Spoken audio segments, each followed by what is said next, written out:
How I bought my first home with a low credit score. Buying a home is a significant milestone, but it can seem out of reach if you have a low credit score. I was in the same boat a few years ago, but I managed to navigate through the complexities and finally purchase my first home. Here's how I did it.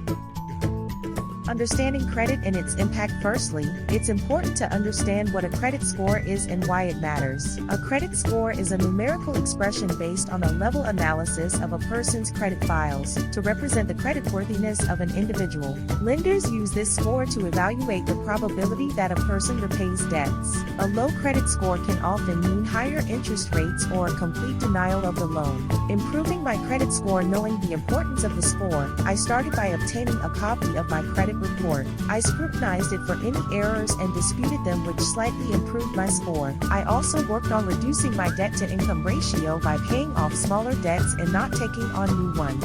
These steps gradually improved my credit score, making it easier to approach lenders. Exploring different loan options. With my improved, yet still low credit score, I explored various loan options. I discovered that there are several programs designed to help people like me. For instance, FHA loans, which are insured by the Federal Housing Administration, allow lower credit scores and require a lower down payment compared to conventional loans. I also looked into VA loans and USDA loans, which offer favorable terms for qualifying individuals. Choosing the right lender. Choosing a lender willing to work with someone with a low credit score was crucial. I met with several lenders, discussed my financial situation, and reviewed their loan approval criteria. I finally found a lender that specialized in handling cases with lower credit scores. They offered me an FHA loan with a reasonable interest rate, considering my credit situation. Saving for a higher down payment. One of the key pieces of advice I received was to save for a higher down payment. This was challenging,